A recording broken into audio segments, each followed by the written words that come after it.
napasnya ini tersumbat, ya kan gitu kan? Ya, lihat, look, listen, feel namanya ya. Look, listen. Apa yang didengarkan, feel apa yang dirasakan, look, listen, feel.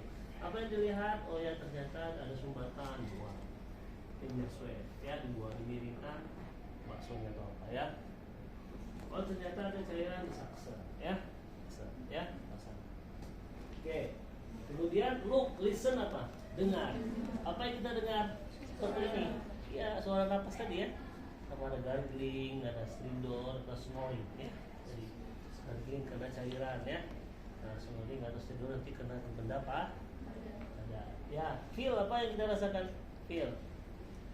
Ya, feel yang kita rasakan sebenarnya di sini adalah tadi. Apakah kita rasakan mungkin gerakan dadanya di sini ya? Ya, nah kita kan begini nih. Kita lihat. Ya, atau mungkin kita bisa rasakan tadi hembusan nafas di sini ya. Feel, look, listen. Ya, listen, feel. Jadi itu ya harus kita pahami pada saat kita lakukan airway. Ya, breathing. Breathing berarti usaha napas. Nah, di breathing ini ya kita pastikan adakah gangguan breathing ketika gangguan airway ya. Gangguan breathing sini ada 5 ya, khusus pasien-pasien kecelakaan. Yang pertama adalah open pneumotorax ya, berarti ada masalah di toraknya. Mungkin karena dia kecelakaan, terbanting-banting, tabrakan, bisa ada benturan ya, benturan. Saya bisa ada luka di torak. Open pneumotorax artinya mungkin karena ada luka terbuka ya. Tindakannya pasang kasa 3 sisi ya, pasang kasa 3 sisi. Nah ini agak pasang kasa 3 sisi.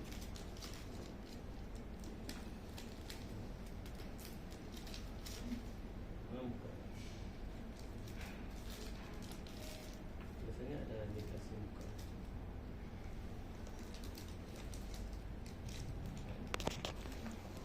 Ini lukanya ya. Nah ini dibuka nih kasanya itu ya. Kemudian kita plaster di sini, kita plaster di sini ya, plaster dibuka nih, sengaja dibuka ya. Ini kalau open pneumotorax. Oke. Kemudian kalau ada gangguan yang lain, misalnya tadi yang kedua adalah tension pneumotorax. Biasanya tension pneumotorax ini terkumpulnya udara di dalam torak akibat benturan yang kuat, sehingga mungkin apakah rusak parunya ya, postainya, sehingga udaranya terkumpul di sini. Tanda-tandanya apa? Biasanya di sini ada dipias trakea atau trakeanya melayang, atau terjadi distensi vena jugularis, bengkak, ininya bengkak ya. Nah, berarti ini saking banyaknya oksigen maka naik ke atas ini membengkak ya, dan gitu kan tension. Ini salah caranya adalah dengan needle thoracocentesis, atau kita harus buang dengan jarum ya. Jarum spet 3 di bagian torakalnya, 3 keluarkan. Kemudian kita pasang tadi sumbatan, apakah dengan kasa atau mungkin dengan latex ini ya. Nah, kita keluarkan udaranya yaitu. Kemudian gangguan yang ketiga ada, bisa jadi mungkin karena benturan yang kuat terjadi patah iganya ya, patah iga atau namanya plio chest ya. Bisa nanti dibuka tuh ya di PPT-nya, plio chest berarti ada iganya yang terpatah atau melayang iganya. Ini kita penangannya dengan analgesik aja atau dengan bantuan obat analgetik ya. Kemudian bisa jadi juga gangguan yang keempat, hematorak, atau terjadi perdarahan di dalam torak, perdarahan ya, perdarahan dalam torak akibat benturan. Maka ini harus dioperasi ya, tindakannya operasi. Yang terakhir temporer jantung ya, temporer jantung. Nah, temporer jantung ternyata akibat dari benturan yang kuat bisa jadi organ jantungnya itu di perikardiumnya itu mengalami cairan ya, tambahan cairan, hingga akan terganggu irama jantungnya. Maka cairan tadi harus difungsi atau harus diaspirasi ya. Nah, itu penanganan. Jadi ada 5 gangguan breathing, open pneumotorax dengan kasa 3 sisi. Tension premotorat dengan middle thoracosinthesis. Ada 3 dengan analgesic fraktur iga tadi ya. Yang keempat hematorat dengan operasi. Yang kelima tempori jantung dengan periodosintesis ya. Nah, bisa dibuka di apa di PPT saya ya. Nah, bisa jelas di sini ada masalah tentang breathing. Kemudian untuk di breathing ini karena dia ada gangguan napas, biasa apa yang terganggu? Saturasinya terganggu. Untuk memastikan saturasi terganggu, maka bagaimana caranya? Harus kita lakukan pemeriksaan analisa gas darah AGD. Ya, lihat saturasi tadi. Normalnya saturasi oksigen berapa? 95%. Ya. Nah, ya, saya tidak terlalu banyak mendetail betul, nanti banyak lupa ya. Itu dulu yang dasar-dasarnya. Jadi breathing udah dijelaskan, airway clear, breathing clear ya. Baru masuk ke sirkulasi. Nah, sirkulasi ini tadi terjadi perdarahan. Terjadi perdarahan kalau ibu hamil, perdarahan postpartum. Mau tidak mau kan kita harus ukur berapa, dikatakan masif apabila perdarahan lebih dari 500 cc kan. Ya, itu ya kalau perdarahan masif pada postpartum ya, atau mungkin perdarahan alus yang lainnya. Maka harus pasang infus ya. Nah, nanti kalian juga dengan kondisi begini harus pasang infus 2 jalur oleh tim yang tadi ya. RW-nya siapa, breathing-nya siapa, nanti yang masang kasanya siapa. Kasanya tadi yang nggak usah pakai yang lain-lain ya. Kasih 3 sisi, kemudian nanti baru pasang infus 2 jalur ya, infus kiri kanan. Nah, selain itu kita juga harus periksa tensi ya. Tensinya, tensi berapa, nadinya berapa ya. Periksa tanda-tanda shock ya. Kalau sekiranya memang ternyata pasien ini nanti ternyata ada fraktur ya, luka, perdarahan misalnya pada pasien umum ya, maka kita harus langsung pasang spalak ya, pasang juga bidai. Oke. Kemudian juga harus kita lakukan balut tekan. Nah, sebelum sampai ke sini, sampai saya menjelaskan ke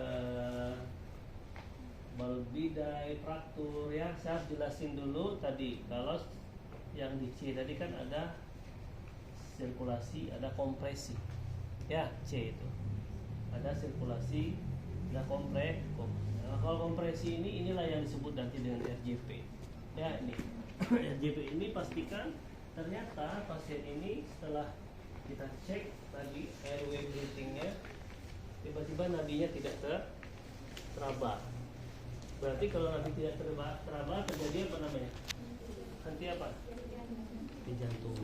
Kemudian napasnya tidak ada, terjadi henti napas. Henti jantung, henti napas merupakan indikator tindakan RJP. Ya. Kalau misalnya hanya henti napas saja, nadi ada, tindakannya apa?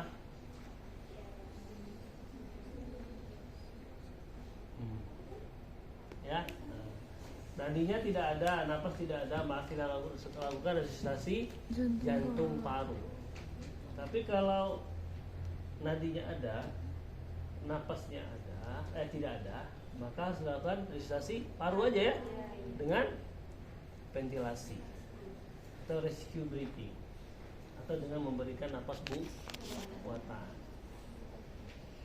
Kalau ujian nanti gitu, jangan bengong. Saya buat kasus ini napas tidak ada, nadi ada gitu.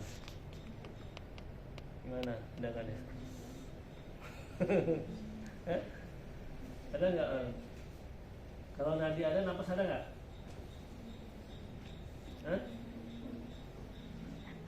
Nadi tidak ada, napas tidak ada, apa? Kalau nadi ada, napas ada.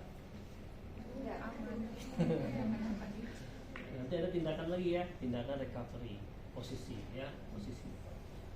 Ya, jangan nanti ngeblank. Kalau ada ujian tuh pasti ngeblank, ini mana nih nadi ada, napas tidak ada gitu. Nadi tidak ada, napas tidak ada, RJP. Nadi tidak ada, napas ada, gimana? Bisa? Ada? Ada nggak? Bisa nggak? Ada nggak? Ada ya? Kalau nadi ada, napas tidak ada, maka ya paru atau ventilasi berikan. Tapi kalau di nadi ada, nadi tidak ada, napas ada, lakukan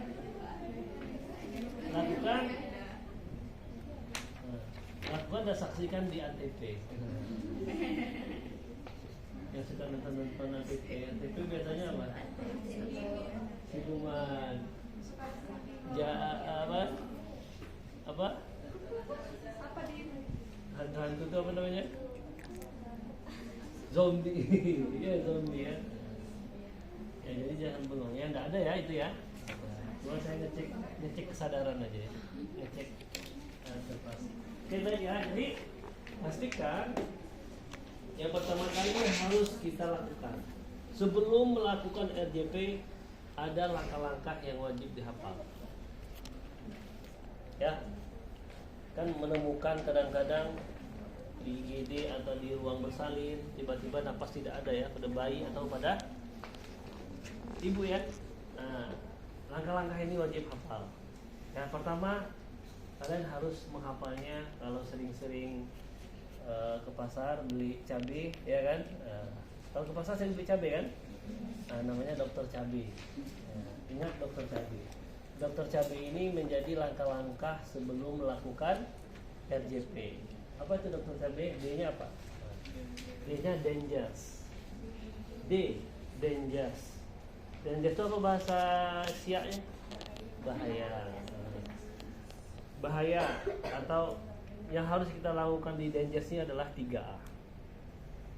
3 itu apa? Nah, aman diri, aman pasien, aman lingkungan. Wajib. Ya, kalau tidak 3A her. Ya.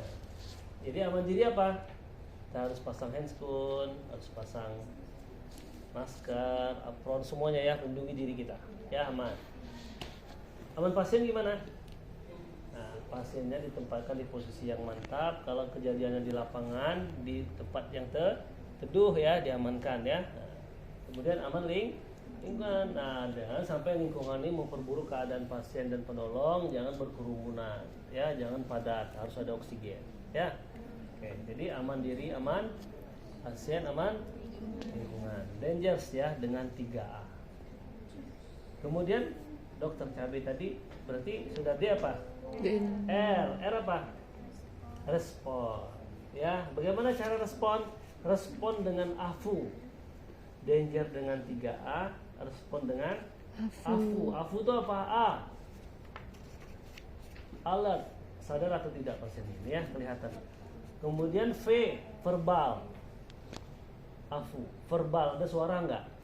Pasiennya kita panggil nanti ya. Nah, kemudian P-nya pain.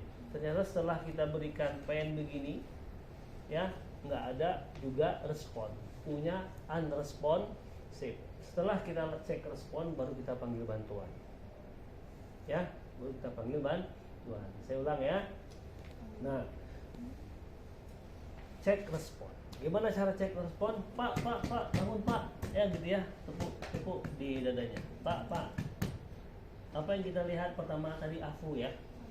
AFU-nya berarti pasien tidak sah, hanya alert ya, pasien tidak. Kemudian verbalnya ternyata dia tidak bersuara ya. Pak. Oke, verbal nggak ada. Baru kita lakukan pain. Pain itu apa? Rangsangnya nyeri. Nah, kalau rangsang nyeri ini bagian sel. Kadang ada juga di papila mame ini, tapi ini tidak sopan ya. Nah, tapi coba kalian tekan hati masing-masing, bukan hati apa namanya? Sternum ya, atau nih bagian sternumnya. Tekan sakit nggak? Sakit. Nah, ya sakit. Kalau udah begini juga sakit, dia berarti dia tidak merespon, unresponsive. Pastikan AFU-nya oke, baru panggil bantuan. Kemana panggil bantuan? Ambulan, ya. Ambulan 118 ya, bebas pulsa ya. Ya kan? Betul kan? 118. Ambulan, 4 hal yang harus kalian 4 tambah 1 yang harus kalian bilang. Ya, 4 tambah 1. Saya berkatakan tidak 5 tapi 4 tambah 1. Ada pentingnya. 4 tambah 1 ini maksudnya ada 4 dan 1 ya. Pertama, kalian harus laporkan ketika panggil ambulan jumlah korban. Ya, berapa korban yang ditemukan. Ya. Kemudian yang kedua, di mana tempat kejadiannya ini. Ya. Yang ketiga, bantuan apa yang sedang kita lakukan saat ini. Informasikan itu dengan ambulan ya. Petugas. Yang keempat, apa kira-kira? Nah, yang penting bisa sampaikan. Berikan nomor rekening, bukan. Berikan nomor HP, nomor WA, Instagram, ya gitu ya. Jadi yang mana bisa dihubungi, jangan nomor rekening. Jadi apa tadi? Yang pertama Berapa tempat kejadian, tindakan apa? bantuan.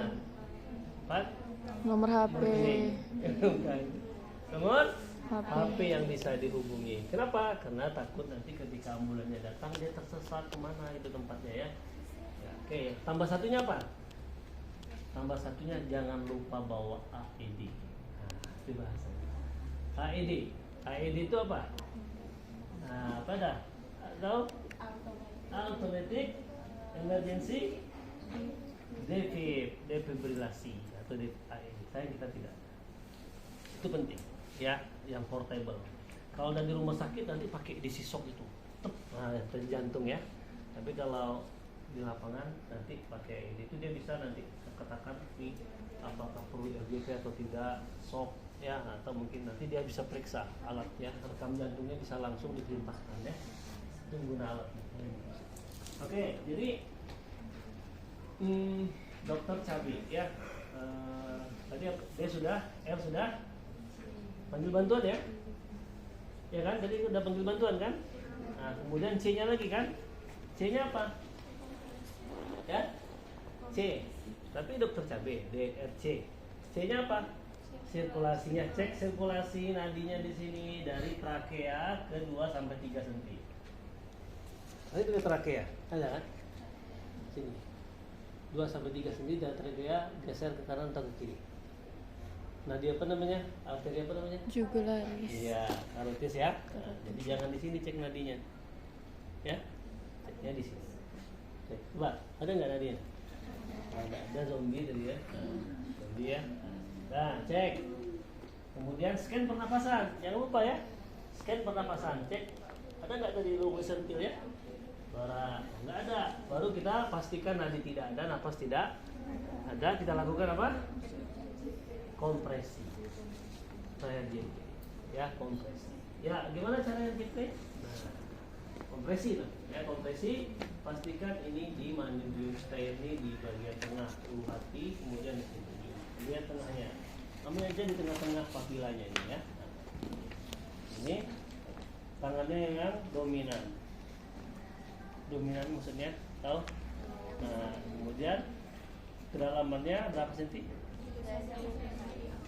5 sampai 6 cm atau 2 sampai 3 inci ya.